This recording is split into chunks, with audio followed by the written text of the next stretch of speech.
मिटाने से नहीं कुछ होगा, सिर्फ फोटो को हिलाने से नहीं कुछ होगा। और कोई नहीं, तुम लोग निशाने पर हो। सारे गम सारे गिले शिकवे भुला कर उठो, दुश्मनी जो भी है आपस की मिटा कर उठो। हमें पहले अंधेरों को मिटाने के लिए एक होना है, तुम्हें देश बचाने के लिए सर उठाओगे और खौफ निकल जाएगा, और एक हो जाओगे तो माहौल बदल जाएगा। ये शुरुआत उस गुजरात से करेंगे जिस गुजरात को नरेंद्र मोदी ने बनाया। वो कहते हैं कि राम राज्य आएगा, किसने मुखालफत की राम राज्य? लेकिन राम राज्य का मतलब ये नहीं है शेर के पेट में बकरी पानी पिए। राम राज्य का मतलब है शेर और बकरी एक साथ एक घाट पर पानी पिए। इंसानियत हुसैन है, तोरे यजीद है, एक और करबला से गुजरने का वक्त है कि हम 72 थे ना, भी किसी के बाप से नहीं डरे। 313 थे तो किसी के बाप से नहीं डरे। टूटी हुई तलवारों से जालिमों का सामना किया। उत्तर अपने दिल का किससे कहेगा कौन? आपस में कट मरेंगे तो बाकी रहेगा कौन? होंगे ना तुम तो लाएंगे भाई कहाँ से हम, होंगे ना तुम तो फिर तुम्हें भाई कहेगा कौन? ये किसने कहा तुमसे वफादारी नहीं करते? मोहब्बत बांटते हैं हम, अदाकारी नहीं करते। बुरा जब वक्त आता है वतन पर, ए वतन वालों, हम अपनी जान दे देते हैं, गद्दारी नहीं करते। लोग ये कहते हैं कि ईवीएम पर उनका कब्जा है, ईवीएम पर नहीं। हिंदुस्तान के तमाम तंत्र को अपनी जेब में रखकर घूम रहे मोदी जी। चीन में गरीबों का हार निवाला बैठा, मुल्क के खजाने पर नाक काला बैठा, होठ सबके जलते हैं और जिगर भी जलते हैं जब से तख्ते दिल्ली पर ये चाय वाला बैठा। मैं नरेंद्र मोदी जैसा झूठ नहीं बोलता, मैं सच लिए खड़ा रहा शब्बीर की तरह, दुनिया में बढ़ के तुम लिए झूठ के कदम। सांप आस्तीनों के जब तक न मारे जाएंगे, हौसला कितना भी हो हम जंग हारे जाएंगे। दोस्तों, मैं भी उसी नबी का मानने वाला, मैं भी उसी अल्लाह का मानने वाला, लेकिन वक्त यह है कि मनफत एक है, इस कौम का नुकसान भी एक ही, सबका नबी दीन भी ईमान भी एक, हरम एक पाक भी, अल्लाह भी, कुरान भी एक। क्या बड़ी बात थी होते जो मुसलमान भी एक। इसलिए कहना पड़ रहा है कि हमें इस मुल्क के अंदर सबसे ज्यादा इंतशार पैदा करने का काम, हमारे समाज में बिखराव पैदा करने का काम, हमारे इत्तेहाद और इत्तेफाक को बिखेर बिखेर करने का काम अगर किसी ने किया है मुल्क में, तो आप सब जानते हैं कौन है। जानते हैं कि नहीं? जानते हैं कि नहीं? बोलिए। इसलिए इशाक शेख कहता, क्या पकड़ शोर मचाने से नहीं कुछ होगा, सिर्फ फोटो को हिलाने से नहीं कुछ होगा। जिंदगी के लिए बेमौत ही मरते क्यों हो? अहले ईमान हो तो फिर मौत से डरते क्यों हो? अब तो जागो के तबाही के दहाने पर हो, और कोई नहीं, तुम लोग निशाने पर हो। सारे गम सारे गिले शिकवे भुला कर उठो, दुश्मनी जो भी है आपस की मिटा कर उठो। खुद को पहचानो कि तुम लोग वफा वाले हो, मुस्तफा वाले हो, मोमिन हो, खुदा वाले हो। शिया सुन्नी की वहाबी की हदों से निकलो, परचमे अमन लिए अपने घरों से लिख लो। राह में पहले अंधेरों को मिटाने के लिए एक होना है, तुम्हें देश बचाने के लिए सर उठाओगे तो हर खौफ निकल जाएगा, सर उठाओगे तो हर खौफ निकल जाएगा, और एक हो जाओगे तो माहौल बदल जाएगा। एक हो जाओगे तो माहौल बदल जाएगा। हो गए कि नहीं दोस्तों? ये शुरुआत 4 वार्ड से करेंगे, ये शुरुआत दरियापुर से करेंगे, ये शुरुआत अहमदाबाद से करेंगे, ये शुरुआत उस गुजरात से करेंगे जिस गुजरात को नरेंद्र मोदी ने बनाया।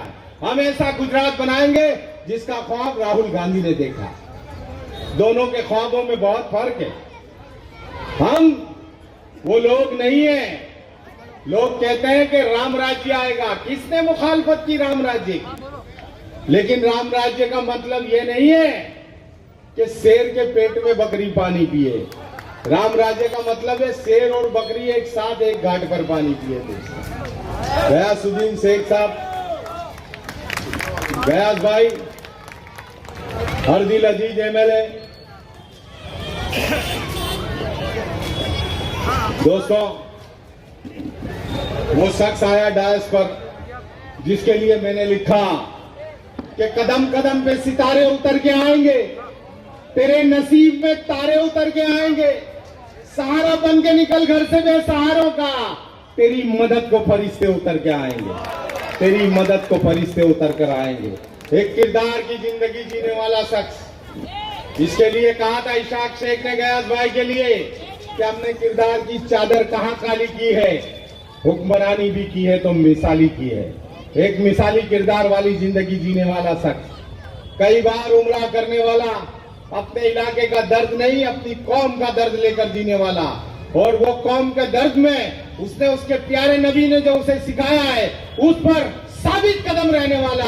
इसलिए कि इंसानियत के वास्ते लड़ने का वक्त है, अपने लहू से आग संवरने का वक्त है। इंसानियत हुसैन है, दौरे यजीद है, एक और करबला से गुजरने का वक्त है, एक और करबला से गुजरने का वक्त है।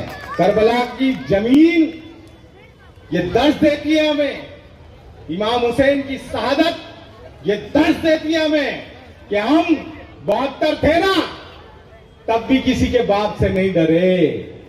313 थे तो किसी के बाप से नहीं डरे। टूटी हुई तलवारों से जालिमों का सामना किया, हर जुल्म का सामना किया। और ये डायस यही है, ये किसी भी यजीद के हाथ में बेत नहीं करेगा कि सर फोड़ो मेरा नारा नहीं, मुंह मोड़ो मेरा नारा नहीं, दिल तोड़ो मेरा नारा नहीं, घर छोड़ो मेरा नारा नहीं। जो जोड़े उस स्कीम में हूं, मैं राहुल जी की टीम में हूं, मैं राहुल जी की टीम में हूं। मुझे पीला हरा नहीं दिखता, मुझे सिर्फ तिरंगा दिखता है। तुझे देश प्रेम से क्या मतलब, तुझको बस दंगा दिखता है। तू नफरत के कपड़ों में है, मैं देश प्रेम की थीम में हूं, मैं राहुल जी की टीम में हूं, मैं राहुल जी की टीम में हूं। और कितनी नफरत तू बांटेगा। वडनगर वाले काका का कोई हरगा गुरगा हो तो सुने, मैं नरेंद्र मोदी जी को वडनगर वाले काका कहा करता हूं, क्योंकि उन्होंने कहा था कि मैंने रेलवे स्टेशन पर चाय बेची, आरटीआई की तो मालूम पड़ा कि वडनगर का रेलवे स्टेशन 1971 में बना और मोदी जी 1950 में पैदा हुए। इतना झूठ सिर्फ वडनगर वाले काका ही बोल सकते हैं। बोल सकते हैं कि नहीं दोस्तों? कितनी नफरत तू बांटेगा, यूं थूक के कब तक चाटेगा। मैं भारत की बुनियाद में हूं, मेरा नाम कहां तक काटेगा। मैं छत में हूं, मैं भीम में हूं, मैं राहुल जी की टीम में हूं, मैं राहुल जी की टीम में हूं दोस्तों। इसलिए गुजारिश करने आया इशाक शेख, हाथ जोड़कर रिक्वेस्ट करने आया इशाक शेख कि दुख दर्द अपने दिल का किससे कहेगा कौन। आपस में कट मरेंगे तो बाकी रहेगा कौन। और होंगे ना तुम तो हम, होंगे ना तुम तो लाएंगे भाई कहां से हम, और होंगे ना तुम तो फिर तुम्हें भाई कहेगा कौन। हम एक दूसरे आपस में ही लड़ मरे दोस्तों, आपस में ही कट मरे, आपस में ही इंतशार का शिकार हो गए, तो फिर जो नतीजा आएगा वो आज उस नतीजे का इंतजार बीजेपी बड़ी बेसब्री से कर रही है। और वो ये ख्वाब देके बैठी है कि हम विधानसभा को गंगा जल से पवित्र करेंगे, ये तमाम मुस्लिम एमएलए को हराकर। और जानते हैं उसकी जिम्मेदारी किन लोगों ने ली है? हमारे ही अपने समाज के लोग, हमारे ही अपने बीच के रहने वाले लोग। उनके इंडिविजुअल मामलों में, इंफरादी मामलों के मामलात हैं, उसे इज्तिमाई नुकसान करने के लिए मैदान में आ गए।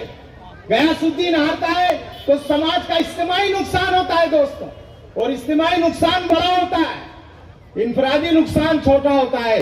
आपके साथ उसके मतभेद हो सकते हैं, मनभेद हो सकते हैं गयास भाई के साथ, लेकिन इसका यह मकसद नहीं हो गया कि आप गुजरात से मुसलमानों की कयादत करने, खत्म करने का जिम्मा अपने कांधे पर ले। ये किसने कहा तुमसे वफादारी नहीं करते? मोहब्बत बांटते हैं हम, अदाकारी नहीं करते। बुरा जब वक्त आता है वतन पर, ए वतन वालों, हम अपनी जान दे देते हैं, गद्दारी नहीं करते। और ये सिखाया, ये दिखाया गयासुद्दीन शेख ने दरियापुर में रहकर, उस विधानसभा में बोलकर कि क्या कयादत क्या होती है। एक शख्स आए हैदराबाद से, कयादत की बात करते हैं। अब ये बताइए, जहां पर ऑलरेडी पहले से ही एक सच्चा अच्छा रहनुमा है मुस्लिम समाज के पास, उसको हराकर तुम कयादत बनाओगे कि कयादत को खत्म करोगे? ये कौन सा एजेंडा है? ये वही एजेंडा है जो सीआर पाटिल ने पिछले दरवाजे से इन्हें दे रखा। ये उसी एजेंडे पर काम कर रहे हैं। मुस्लिम वोटों को इंतशार में तब्दील कर कर, मुस्लिम वोटों में बिखराव पैदा कर कर, हमारे वोटों को अनटचेबल बनाकर, हमारे वोटों की अहमियत को कम कर कर कोई कयादत खड़ी कर सकता है क्या? क़यादत को खत्म की जा सकती है इंतशार पैदा कर कर। और वो साजिशें सिर्फ दरियापुर में नहीं, सिर्फ जमालपुर में नहीं, पूरे गुजरात में डंके की चोट पर की जा रही है। क्योंकि लोग ये कहते हैं कि ईवीएम पर उनका कब्जा है, ईवीएम पर नहीं, हिंदुस्तान के तमाम तंत्र कर घूम रहे मोदी जी।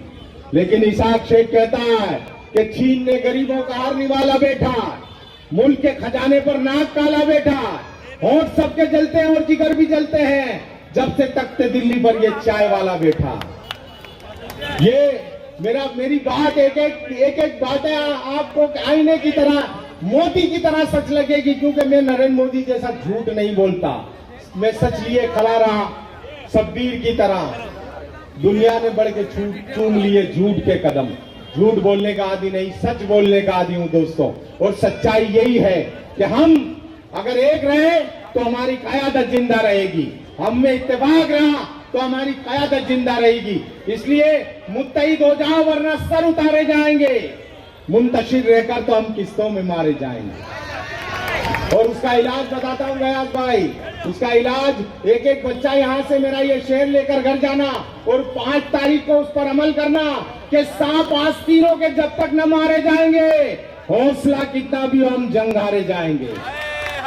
और आप सब जानते हैं जो गयासुद्दीन को हराने निकले, जो इमरान खेड़ावाला को हराने निकले, जो इंसानियत के अलमबरदारों को हराने निकले, उन लोगों के फनों को कुचलने का वक्त है, उनको जवाब देने का वक्त है। कब तक लोग तुम्हारे वोटों का सौदा करते रहेंगे, तुम्हारे सरों को बेचते रहेंगे, तुम्हारे वोटों को बेचकर तुम्हारी जरूरतों को बेचते रहेंगे? क्यों आज एक ऐसा वक्त क्यों आ गया दोस्तों मुल्क के अंदर कि राहुल गांधी जैसे जो पैदा हुए मुंह में सोने का चम्मच लेकर, जिसके परदादा ने अंग्रेजों के खिलाफ लड़ाई में अपने घर का तमाम धन कुर्बान किया, 1000 से ज्यादा दिन जेलों में गुजारने पड़े, जिन्हें उनकी दादी के सीने में 32 गोलियां इसलिए दाग दी गई कि उन्होंने आतंकवाद को खत्म करने का जिम्मा अपने कांधे पर ले रखा था।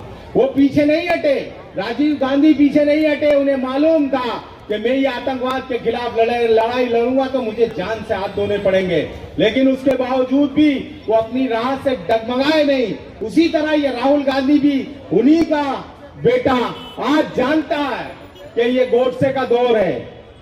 गोडसे के दौर में गांधी की बात करना बहुत मुहाल हो चुका है, क्योंकि हर एक लफ्ज जुमला है, हर एक लफ्ज झूठ है। जो चाहे बेच दो तुम्हें तो बेचने की छूट है, और बदन पे चौकीदार के जो लग टके का सूट है, ये धर्म की अफीम दे के नौकरी की लूट है, ये धर्म की अफीम दे के नौकरी की लूट है। नवाजता तुम्हें तो कोई गरीब के मकान से, लगा रहे हो आग तो सिर्फ धार्मिक बयान से। अवाम खुद बची रहे कि हाथ धोए जान से, नवाब बन के रह रहे हो जिस महल में शान से। फकत फजूल फैसले में वक्त मत गुजार दो, नरेंद्र जी घमंड के लिबास को उतार दो। मैं रोजगार मांगता हूं, मुझको रोजगार दो। बेरोजगार हो गया पूरा मुल्क, एक आदमी की नफरत की बातों में आकर, एक आदमी के धर्म के नकली धर्म के झांसे में आकर, एक आदमी की बनावटी राष्ट्रवाद की बातों में आकर पूरा मुल्क परेशान हो गया। तमाम धर्म, तमाम जाति, तमाम भाषा के बोलने वाले लोग आज वो हाल जिंदगी के जी रहे हैं दोस्तों, जिसका बयान इस माइक से करे तो सुबह से शाम हो जाएगी। 2 वक्त की रोटी लोगों को मैसर नहीं है। ऐसा दौर अगर किसी की वजह से आया तो सिर्फ एक ही शख्स उसका गुनहगार है, और वो शख्स का नाम नरेंद्र मोदी है, जिसके कुशासन की वजह से, जिसकी अनावड़त की वजह से, जिसकी जाहिलियत की वजह से आज मुल्क बर्बादी के पादान पर आकर खड़ा हो गया है, बर्बादी के कगार पर आकर खड़ा हो गया है। और गालियां किसे दी गई थी? गालियां उस शख्स को दी गई थी जिसका नाम मनमोहन सिंह था, जिसने 3 बार PhD किया था विद इकोनॉमिक्स। और मनमोहन सिंह की संदूकों में जितनी डिग्रियां हैं ना, नरेंद्र मोदी जी की संदूकों में उतने कपड़े भी नहीं होंगे दोस्त।